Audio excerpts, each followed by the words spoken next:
by whatever means these people communicate, you can communicate the concepts of the Dhamma in that way, and that will be the way that they understand the Dhamma. So you can see the Buddha's genius as a pragmatist here. Again, this backwards-looking conservatism doesn't extend to his language even. It extends to his focus is on the principles that make the Dhamma a potent force in people's lives. And obviously the ability to understand it and to a certain extent access it is one of these.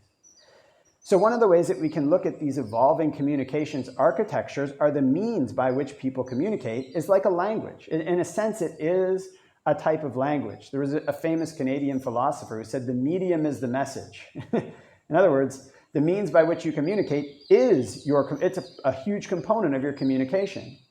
And so we can see these new architectures that have replaced our social networks as a type of language that almost do have their own type of language. They're kind of little emojis, little thumbs up, kind of little stickers that you post to people. Those have like serious social consequences.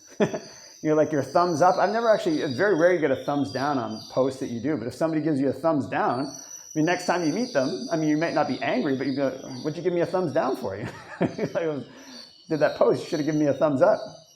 So these things have now transposed in such a way that they can have real world effects on our interactions with other people. So one of the questions we can ask ourselves as Buddhists who practice is not necessarily like, should they be used? Because they are being used. And there's nothing in the Buddha's teachings to suggest that we shouldn't use a communications architecture to communicate the Dhamma.